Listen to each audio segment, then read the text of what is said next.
For Yorgo Hristodoulou, life was composed of the ancient, honest rhythm of the earth. When the sun rose from behind the Kyrenia mountains, his day began. His hands, calloused like the trunks of his ancestral olive trees, were stained the reddish color of the soil. He was a farmer. He did not know the sullied language of politics, nor did he care for the divisive shadow of flags. The only language he knew was the whisper of the soil, the melody of the wind, and the friendship of his neighbor Hasan, who spoke the language of the earth just as he did in the adjacent garden. The only thing defining the border between them was a low wall of centuries-old stones, no higher than a man's knee. But that wall had never managed to come between their hearts. In the mornings, Yorgo would place the halloumi, olives, and fresh bread his wife Eleni had prepared into a small basket and call out over the wall to Hasan, "Hasan, come, have a bite to eat, get your strength up." Hasan in turn would offer fresh tomatoes and cucumbers from his own garden, responding to Yorgo's Greek jokes with Turkish laughter. Their children, Ali and Eleni, were the most vibrant fruits of this friendship. For them, that low wall was merely a playground. Sometimes Ali would teach Yorgo's daughter Eleni a Turkish rhyme, and Eleni would hum a Greek lullaby to him. Their languages were different, but the language of their games was universal. They would hide together in the hollow of the oldest olive tree, building an imaginary world for themselves. Watching them, Yorgo would smile and say to his wife, "Our children, they are the true owners of this island. They are neither Greek nor Turk, just children." However, a tension began to settle over the island, not cool and refreshing like the Mediterranean sea breeze, but scorching, like a burning wind from the south.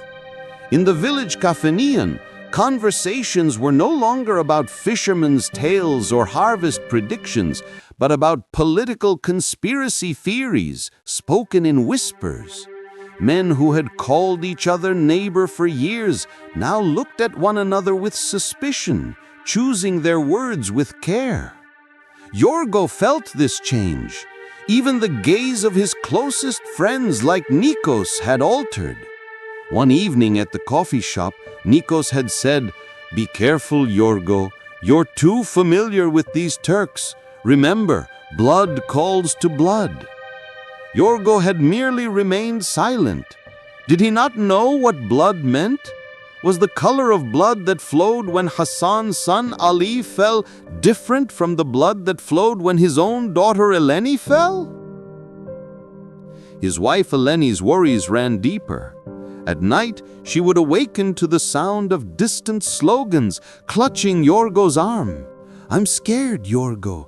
This hatred is like a flame. It will burn everything, us, our friendship, our children's future."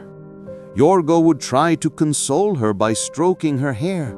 "Don't be afraid, my love. This is a madness. It will pass. We are neighbors, brothers. This land belongs to all of us."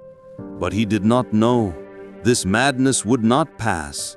On the contrary, one morning, with the sound of a jet tearing through the sky, it would break down his door and force its way in. On the morning of July 20th, 1974, the azure sky of Cyprus was darkened by the deadly shadow of iron-winged birds. When Yorgo leapt out of bed, the sound he heard was unlike anything he had ever known. It was not thunder. It was the sound of a man-made apocalypse. Explosions shook the nearby hills, rattling the glass in his windows. The village instantly began to swarm like an anthill. Yorgo's first act was to usher his wife and daughter into the most sheltered room of the house, a small chamber they used as a pantry. "Don't you dare go outside," he warned them. His mind was on Hasan. When he rushed into the garden, he saw smoke rising from his neighbor's house. A dagger pierced his heart. He leapt over the wall and into his neighbor's garden. Part of the house had been hit. "Hasan! Ayşe! Ali!" he shouted, but no one answered his call. In the midst of the chaos, he joined the people running towards the village square. The peaceful, familiar expressions on their faces were gone, replaced by the cold mask of fear, anger, and uncertainty. And Nikos, his neighbor Nikos, was no longer the man he knew. With a rifle in his hand and a blue and white band on his arm, he was barking orders at a group of armed men. His eyes were like two embers, devoid of any human emotion. When he saw Yorgo, he approached him. "Hristodoulou, where have you been? It's time to arm ourselves. We will defend our village against those barbarians." Yorgo's hand did not reach for a rifle. His eyes were still fixed on Hasan's house. Just then, someone whispered something in Nikos's ear. Nikos's face hardened even more. "All right, any Turks remaining in the village are to be rounded up immediately. No mercy for any of them. We will not harbor traitors among us." Yorgos's blood ran cold. This was not a defense. It was a hunt. He silently slipped away from the crowd and retreated towards his own home. There was only one thought in his mind: to find Hasan and his family. But as he neared his house, he heard a desperate pounding on his door. It was the frantic, hopeless rap of a small hand. When he cracked the door open, the scene before him summarized the entire horror of the war. It was his neighbor's son, Ali. He was covered in dust and dirt, a dried streak of blood on his cheek. His small body was trembling uncontrollably. His eyes, wide with terror, pleaded with Yorgo. "Uncle Yorgo," he said, "don't leave. I'll be back." Then the soldiers came. My mother, she pushed her. She fell. Then Uncle Nikos and his men came. They shouted, "Find that boy." So I ran. Yorgo had not even a second to decide. From outside, the shouts of Nikos and his men were growing closer. To let Ali in meant condemning not only himself, but also his wife and daughter to death. Nikos's words, "Anyone who hides a Turk is a traitor, and the penalty is death," rang in his ears. But then he looked into Ali's eyes. In those eyes, there was neither a Turk nor an enemy. In those eyes, there was only an innocent child who had lost his mother, was searching for his father, and was terrified of death. The light of Hasan's eyes, his sacred trust. Yorgo quickly pulled the child inside and shut the door. Quieting Ali, he took him to the one place no one would think to look, the dark cellar where he kept his olive oil and wine jugs filled with the cool scent of the earth. The entrance to the cellar was a wooden trapdoor hidden beneath a large, hand-woven rug in the living room. He hid the boy behind a large amphore and covered him with old sacks. "Don't make a sound, Ali. No matter what happens, I will find your mother and father. I promise you." From that moment on, the real war began for Yorgo Hristodoulou. It was a war fought not on the front lines, but within the walls of his own home, within his own conscience. By day, he pretended to know nothing, standing guard at the village checkpoints with the others. Nikos's breath was constantly on his neck. "Your neighbor Hasan?" Nikos would say with suspicion. "Do you know where he disappeared to?" Yorgo would shrug, replying, "I don't know. They probably fled like everyone else." Every lie felt like a thorn piercing his heart. At night, when the world fell silent, after his wife and daughter were asleep, Yorgos would move like a shadow into the living room. He would gently lift the rug, carefully open the trapdoor so it wouldn't creak, and descend with a candle, a piece of bread, and a glass of water. Ali would be waiting for him in the dark, huddled like a small animal. Seeing the tiny body tremble toward Yorgos apart, he tried to give the boy not just food, but hope. He would tell him stories about his father, saying, "Your father is a strong man, he will surely return." But keeping this secret became harder with each passing day. Ali, from being confined and from fear, began to fall ill. He would run a fever at night, murmuring his mother's name in his sleep. The worst part was his cough. That muffled, faint cough coming from the depths of the cellar was as dangerous to Yorgos as the sound of a bomb. With every cough, Yorgos, living like a stranger in his own home, felt his heart leap into his throat. One afternoon, Nikos and a few of his men showed up at his door unannounced. "Yorgos, we received a tip," Nikos said, his eyes scanning the house like a predator. "A woman from the village heard voices from the back of your house last night, like someone was whispering." Yorgos felt a cold sweat run down his back as he tried to remain calm. "Whispering, Nikos. Who else is in the house but my wife and daughter? She must have heard the wind." But Nikos was not convinced. "We're going to conduct a search," he said flatly. His men stormed in, ignoring Yorgos's pleading eyes. They turned everything upside down, searching every corner. Yorgos's gaze was fixed on the rug in the living room. His heart fluttered like a trapped bird. If they thought to lift that rug, it would all be over. Not just him, but Ali, and perhaps even his family would be executed on the spot. Just then, a militiaman shouted from one of the rooms, "Nikos, come here!" Yorgos's world collapsed. "It's over," he thought. "They have found him." But the militiaman emerged with an old photograph in his hand. In the photo, Yorgos and Hasan stood with their arms around each other's shoulders, laughing. Nikos took the photo, looking at it with disgust. "I told you this friendship would be your undoing, Hristodoulou," he hissed.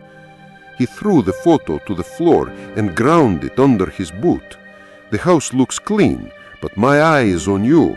One mistake and you'll be joining your friend in this picture." Nikos and his men left the house looking like a battlefield. When Yorgos closed the door, he realized his legs could no longer support him, and he sank to his knees. They had been spared, but this was only a rehearsal for the true horror to come. The danger would come from where he least expected it, from the most innocent of sources. Later that night, Ali's fever rose dangerously. The boy was no longer murmuring, but moaning. His coughs became more frequent and louder. Yorgos knew that if he didn't do something, the child would die before his very eyes. The old village doctor might have some medicine, but to go out at this hour was madness. As he was contemplating what to do, he heard a furious kicking at the front door. It was Nikos and his men again, but this time their expressions on their faces were darker, more determined. "Open the door, you traitor!" The blood drained from Yorgos's back. This wasn't a tip-off. It was clear they were certain. As he held the door to prevent them from entering, a desperate idea came to him. With the courage of despair, he yelled, "What's going on? My wife is sick. She is sleeping." But it was too late. They broke the door down and burst in. Nikos marched straight toward Yorgos. "There's no escape for you this time. The information is certain. That Turkish whelp is in this house." At that exact moment, from the direction of the cellar, a muffled cough was heard from under the rug. The sound, cracking like a whip in the silent house, gave everything away. A savage grin appeared on Nikos's face. He pointed towards the rug for his men. It was over for Yorgo. Everything was over.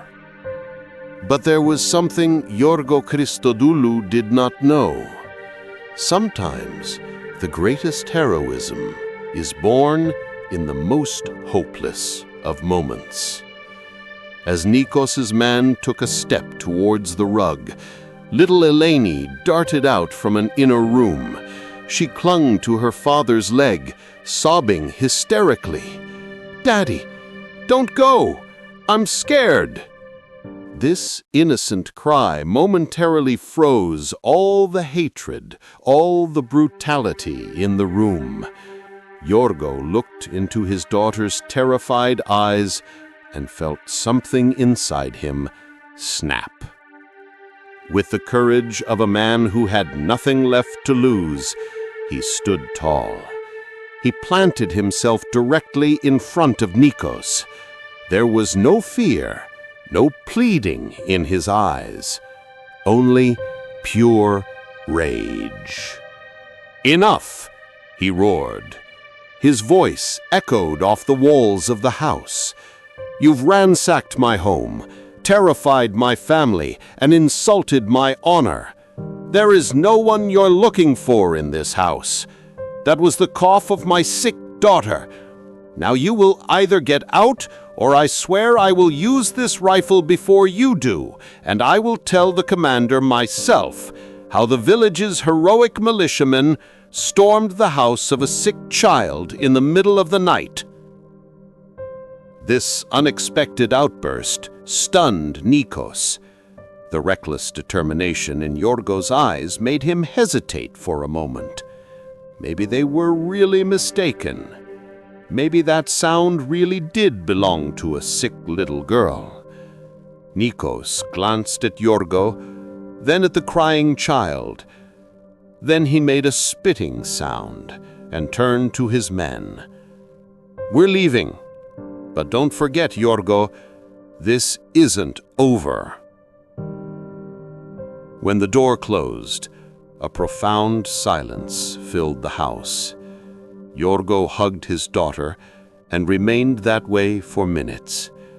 That night, a father had won a war, fought not just to protect his family, but to protect his humanity. But the real struggle was just beginning. Ali's condition was critical. He couldn't keep him here any longer. Yorgo decided to play the most dangerous gamble of his life. In the darkest hour of the night, he wrapped Ali in blankets, lifted him onto his back, and slipped out through the back garden where no one could see him. That night, the paths a farmer knew best transformed into a labyrinth of death. He moved through the olive groves, through thorny bushes, in the blind darkness of the moonless night. He stopped at every rustle, held his breath at every dog's bark. The feverish little body on his back was both a physical and a spiritual burden. It was the weight of humanity.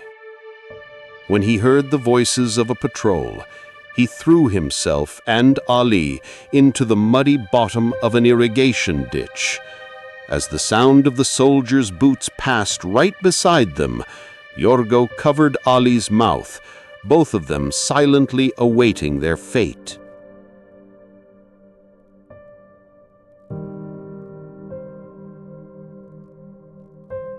After hours of this hellish journey, as dawn was breaking, he saw a flag waving in the distance. He had reached the area controlled by the Turkish soldiers. Exhausted, he staggered towards the sentries. Seeing this disheveled Greek man approaching with a child on his back, the sentries aimed their weapons at him. "Stop! Who are you?" With his last ounce of strength, Yorgo lowered the child from his back. He is just a child," he gasped, out of breath. "My neighbor Hasan's son. He is sick. Save him." The soldiers were stunned.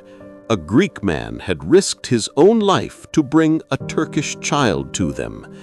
An officer approached him, looked into Yorgo's face. "Why?" he asked. "Why did you do this?" Yorgo lifted his head.